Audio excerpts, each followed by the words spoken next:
भक्त हुए पंढरपुर में। अच्छा, चोखो मेला जो है ये कोई मातृगर्भ से इनका जन्म नहीं हुआ। तो चोखो मेला जी जो थे, इनका जन्म कैसे हुआ? इनके माता पिता वे एक ब्राह्मण थे। तो विप्र कुल के दो दंपति दोनों नित्य एकादशी पर श्री पंडरीनाथ भगवान का दर्शन करने जाते थे। एक दिन की बात, पंडित जी के मन में आया कि हम श्री पंडरीनाथ भगवान का भोग लगाने के लिए कुछ आम ले चलें। तो आम लेकर के पंडित जी और उनकी घरवाली दोनों जब मंदिर जाने लगे, तो ठाकुर जी तो इतने प्रेमी हैं भक्तों के कि मंदिर तक आम लेकर के आए, तब तक ठाकुर जी से प्रतीक्षा नहीं हुई। भगवान एक ब्राह्मण का रूप धारण करके बाहर ही चले गए और बाहर जाकर के वो ब्राह्मण दंपति से कहने लगे, हमको बहुत जोर की भूख लगी है, हम बहुत दिन से भूखे हैं, आपके पास बहुत सारे आम हैं, इसमें से 2-3 हमको दे दो। तो विप्र दंपति ने सोचा कोई बात नहीं, 2-3 आम इनको दे देते हैं, बाकी धो धा के फिर पंडरीनाथ जी का भोग लगा देंगे। लीजिए लीजिए भैया, आप लोग पाओ। अब जैसे ही ब्राह्मणी ने आम दिया, पंडरीनाथ भगवान जिस रूप में आए थे उस रूप में बढ़िया प्रेम से फल पाने लगे। लेकिन वो क्या करते, थोड़ी देर तो आम चूसते, पूरा आम नहीं पाते, थोड़ा सा उसमें छोड़ देते और फिर ब्राह्मणी की गोद में ही डाल देते। और महाराज आधे आधे आम चौंकें और चौंक करके उनकी गोद में डालते जाएं। बेचारे ब्राह्मण देवता दंपति एक दूसरे को देखने लगे, बोले कि ये क्या कर रहे हैं? बोले कोई बात नहीं। 2-4 आम पा करके और उच्छिष्ट छोड़ छोड़ करके उनकी गोद में ब्राह्मण तो चले गए। अभी दोनों दंपति सोचने लगे कोई बात नहीं, 2-3 आम बचे, इनको धो के पंडरीनाथ भगवान का भोग लगा देंगे, और ये जो आम ये हमारी गोद में छोड़ गए, इनको बांध लो, कोई जानवर या कोई जीव मिलेगा उसको दे देंगे, अभी इनमें आम बचे हैं, कोई जीव खा लेगा।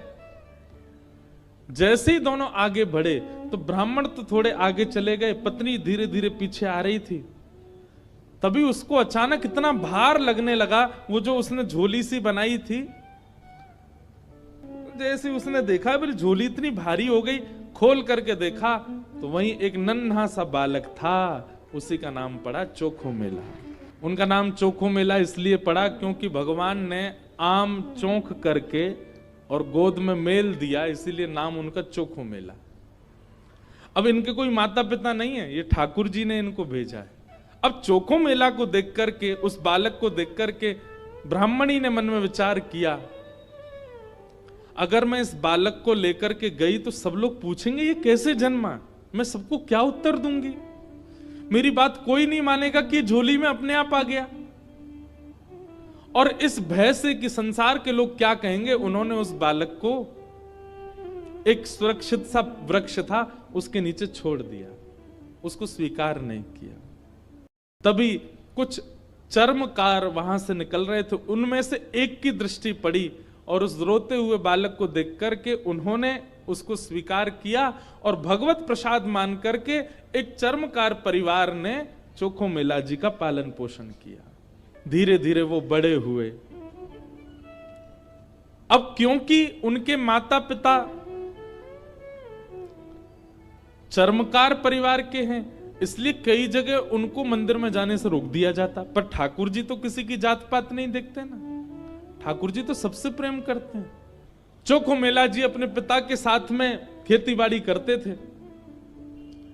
एक दिन खेती करते करते उनके मन में आया, इतने सुंदर सुंदर फल, इतने सुंदर सुंदर सब्जियां हुई हैं, मैं क्यों ना इन फलों को पंडरीनाथ भगवान का भोग लगाने ले जाऊं। तो उन्होंने क्या किया, एक केले के वृक्ष से खूब सारे केले ले लिए और एक झोला में बांध करके चल दिए। पंढरपुर से 12 किलोमीटर दूर उनका गांव था।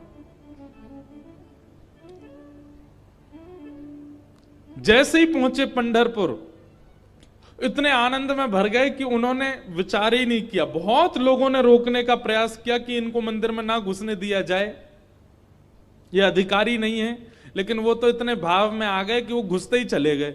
और जैसे भीतर पहुंचे महाराज, लोगों ने घेर करके चोखो मेला जी को पीट दिया, बहुत मारा, उनके वस्त्र फाड़ दिए, सिर में चोट लगी, हाथ में चोट लगी, पैरों में चोट लगी, सब जगह इतना जख्म दे दिया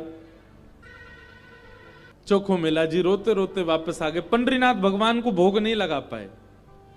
शाम का समय चोखो मेला जी अपने सब घावों को, जहां जहां से रक्त निकल रहा था, साफ कर रहे थे और गुस्सा कर रहे थे। बोले अब नहीं आऊंगा आपके पास। बैठ गए हो, ईंट के ऊपर खड़े हो गए हो, इतने सारे अपने आगे जो है धर्म शास्त्र के मर्मज्ञ लगा दिए हैं, वे सब जात पात देख करके दर्शन कराते हैं। खड़े रहो, बने रहो महाराज अपने रूप में, हम तो नहीं आएंगे आपका। अरे कुछ करने थोड़ी आया था, कुछ मांगने थोड़ी आया था, अपने खेत के बढ़िया फल लेकर के आपका भोग लगाने आया था। इतने में ही श्याम सुंदर पीतांबरी पहने चलते हुए चोखो मेला के पास प्रत्यक्ष प्रकट होके आ गए और चोखो मेला के पास आकर के गले में गलवैयां डाल करके बैठ गए। ए चोखा, नाम ही भगवान उसको चोखा बोलते। ए चोखा, तू इतना उदास क्यों हो रहा है? बोले उदास? इतना पिटवाया हमको, हाथ पांव सब तोड़ ताड़ दिए हमारे, और अब मेरे घर आ गए हो, मेरे गले में गलवैयां डाल करके बैठे हो। ये सब लीला क्यों करते हो आप? वहां क्यों नहीं रोका आपने सब पुजारियों को, पंडाओं को, ये सब ब्राह्मणों को? ठाकुर जी बोले देख चोखा, वे सब मुझे पूजते तो हैं, मेरी सेवा तो करते हैं, पर मुझको पाषाण मानते हैं, मुझको मूर्ति ही मानते हैं। और जो मुझे पाषाण मानता ना, उनके लिए मैं पाषाण ही रहता हूं। उनके लिए ना मैं बोलता हूं, ना मैं हंसता हूं, मैं बस एक टक खड़ा रहता हूं, ना मैं खाता हूं, ना मैं पीता, कुछ नहीं। तू तो मुझे पाषाण नहीं मानता ना, तू तो मुझे साक्षात ठाकुर जी मानता है। इसीलिए तो अपने अपने अपने बगीचे के फल लेकर के मेरे पास आया।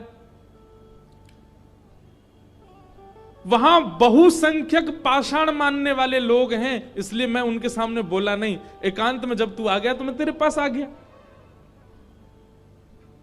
चल चोखा, अब तू मुझे अपने आंगन के फल खिला दे। अपने हाथों से सुंदर छिलका उतार उतार करके श्री पंडरीनाथ भगवान को अपने हाथ से खिला रहा है चोखो मेला। भगवान ने 2-3 केला पाए और 2-3 केला पाने के बाद में भगवान बोले, ए चोखा सुन, अब मत खिला, अब बाकी के जितने बच्चे हैं ये सब मेरी पीतांबरी में बांध दे। चोखा बोला, वहां जाकर के पाओगे, सारे मेरे सामने ही पा लीजिए ना, आप बांध करके क्यों ले जा रहे हो, यहीं प्रेम से पालो। पंडरीनाथ भगवान बोले, अरे मैंने अपना तो पा लिया, ये बाकी के तो मैं पंढरपुर में रुक्मणी जी बैठी हैं, वो भी भूखी हैं, उनके लिए ले जा रहा हूं, उनको जाके मैं पवा दूंगा। आज चोखा तेरे ऊपर इतना प्रहार किया ना सबने, तेरे ऊपर इतना अत्याचार किया सबने, इसलिए मैंने और रुक्मणी जी ने आज भोजन ही नहीं किया, हम दोनों भूखे हैं। अब मैंने तो पा लिया, अभी रुक्मणी जी के लिए ले जाऊंगा। भगवान अपनी पीतांबरी में केले बांध करके पंढरपुर आ गए और पंढरपुर में आकर के रुक्मणी जी को पवाया। प्रातः काल ब्रह्म मुहूर्त में जैसे ही कपाट खुले, श्री पंडरीनाथ भगवान के चारों ओर केले के छिलके पड़े हैं और केले के छिलके देख करके सब पंडा पुजारी बोले हम तो कपाट बंद करके गए, ये केला के छिलका यहाँ कैसे पड़े हैं, ये कौन लेके आया? तभी एक उनमें से बोले कल वो आया था ना, एक चर्मकार का बालक, वही अपने संग बांध के लेके आया था इतने सारे केले, उसको सुबह तो हमने मार पीट के भगा दिया, निश्चित ही वो कहीं से रात में आ गया है और रात में आकर के सब यहां खा करके गया है ठाकुर जी के आगे। उसका उद्देश्य तो गर्भगृह को बेकार करना ही था, इसीलिए ये सब हुआ है, ये उसी ने किया है। और सब पंडा पुजारी नाराज हो गए, अपने हाथ में डंडा ले ले करके कमर कस के सब पहुंच गए चोखो मेला के घर और वहां पहुंच करके घर से निकाल करके फिर पीटा उनको, फिर मारा। चोखो मेला घर में सो रहे थे और घर में जाकर के वहां से घसीट करके उनको मारा सबने। बोले अरे दुष्ट पापी, तुझको मंदिर में नहीं जाने दिया तो रात्रि तू गर्भगृह में घुस गया। चोखो मेला पिटते रहे, नेत्रों से आंसू बहाते रहे, जय हो पंडरीनाथ, कैसी लीला करते हो, सुबह पिटवाते हो, रात में आकर के खा जाते हो मेरे हाथ से। लेकिन अब की बार श्री पंडरीनाथ नाराज हो गए। पंडा पुजारी सब अपना काम करके चोखो मेला के साथ थोड़ी हाथापाई करके सब जैसे ही वापस आए, पंढरपुर में श्री पंडरीनाथ भगवान के मंदिर के मुख्य द्वार सारे अपने आप बंद हो गए और भीतर से ठाकुर जी ने ताला लगा लिया, लॉक कर लिया, बंद हो गए ठाकुर जी मंदिर के अंदर। सबने अथक प्रयास कर लिया लेकिन एक भी द्वार नहीं खुल पाया। पूरा दिन व्यतीत हो गया, बड़े बड़े कारीगर आ गए लेकिन दरवाजा तोड़ भी नहीं पाए, खोल भी नहीं पाए। तब अंत में सबको लगा हमने कोई अपराध किया है। चारों ओर पंडा पुजारी और बड़े बड़े वेदज्ञ, बड़े बड़े मनीषी सब